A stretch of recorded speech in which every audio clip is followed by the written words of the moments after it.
The Digital Media Center is the most recent incarnation of a center that was launched back in 1996, I believe, which at that time was the Electronic Tech Center. And the idea was that libraries should not only provide access to information, but help people develop and use different forms of information. And the Digital Media Center provides those kind of core services in helping people to develop their own multimedia productions and also figure out the best ways to use information in whatever form it comes. For instance, if a student wants to make a video for a class, they can come to the DMC, check out a camcorder and microphones, a tripod, purchase a tape, then go out and shoot their film and bring it back, and staff at the DMC can help people get started in editing their video and putting it onto a DVD. And we provide similar services for working with audio, for working with web pages and animations. And we also offer a wide range of workshops on producing multimedia and also on what we might call information fluency, so working with electronic resources to enhance research. When I first came, we were actually located in a different facility than we are now. We were on the first floor of Fondren Library, where the Friends of Fondren was located. And it was a little sleepy at the time. We were working with a few core faculty and some students as well, but I think the demand hadn't really fully surfaced yet for the kinds of services we offered. Since 2000, we've actually moved to 2 other locations. We moved to the basement of Fondren for a little while, and then we moved to our current facility, which is, I don't want to go anywhere else. It's a lovely facility that was formerly the business school library. It's got high ceilings and light flooding in from the many windows in the building. And we've also seen a real surge in demand for our services, particularly people who are checking out equipment to make their own multimedia productions. And then we've also, enabled students to produce videos, including several last year that won a lot of attention for Rice. So for example, these 2 students were able to win a trip to the Oscars based on a couple of videos that they made. And certainly the creativity, the vision was all theirs, but the DMC played a supporting role in that by providing them access to equipment and to a video editing workstation. I started working for Rice in December 2003 when the building, the LSC, Library Service Center, was near completion. The Library Service Center is a high-density off-site storage for Fondren Library, and it was built mainly due to overcrowding at Fondren, and it was kind of an option instead of building another library to replace Fondren. So it's a kind of modeled after some other facilities. Harvard, Yale, and some other big schools have a similar storage facility for library books. Well, it started with an empty building, and so now we have well over 800,000 volume, and also we've relieved a lot of the overcrowding here at Fondren, as well as we also emptied the stadium storage that was in place for about 20 years. We're about 5 miles from main campus, so not too far away. Anytime any materials are requested, we bring them over here to 2 trips every day. So the shelving is 40 feet tall. Obviously you can't reach those with a ladder or anything, so we have a forklift that is called an order picker that takes you up to those upper level shelving.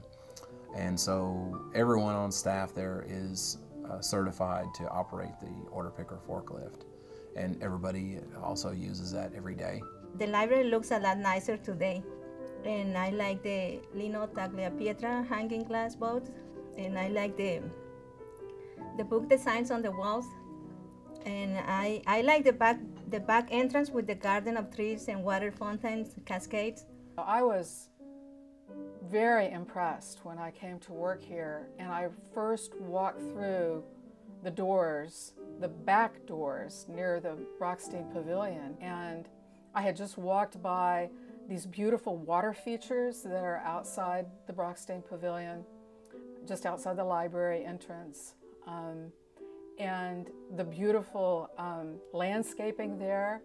And so my fondest memory is, as I was walking through that door, I thought, Leah, you have made it.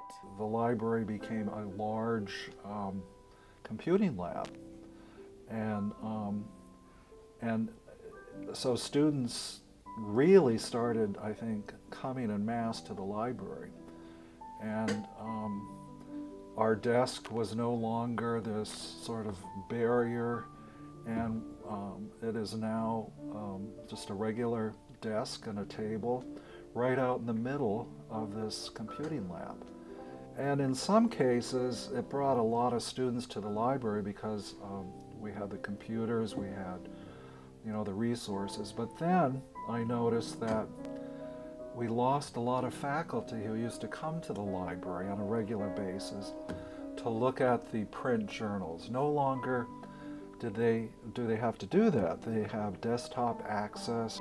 Rather than being a repository of things, books, journals, card catalogs, which it was traditionally, it's now more a repository of information which radiates out across the campus and wherever Fondren folks are located, since much of what we have, people have access to from anywhere that they have a computer. And of course, when I came, there was a traditional card catalog that took up most of the first floor.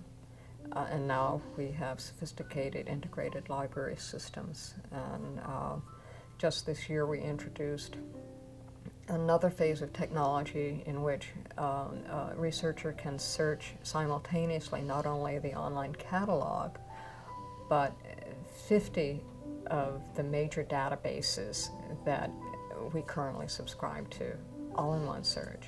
So I never dreamed I would see this much change when I started my library career. I had no way to imagine those changes. The old days we would help people locate print indexes and print materials to help them find information, and now we've just launched a one search service that searches the online catalog and then a variety of databases, full text journals, and the internet. We can search our institutional repository, and we'll be adding Google Books to that in the near future. So it's more helping people filter what they find and just the huge amount of information. For example, in the government resources, a lot of them are hidden. Google is not going to find them.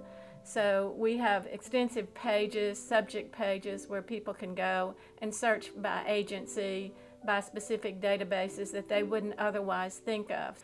There's so much information out there. Somebody has to organize it and somebody has to make it accessible. So I see a role for the libraries in the future, even if they go all electronic. We recently purchased 3 Kindles, and we're looking at how those might scale to be used in our library. But I think people still really like books. They want books. It's a known technology that's lasted hundreds of years. I think we're definitely in a transition period of the computers being a good place to find the information, find the books, but then people actually want a print book to read. I think that books are going to be around for a while yet.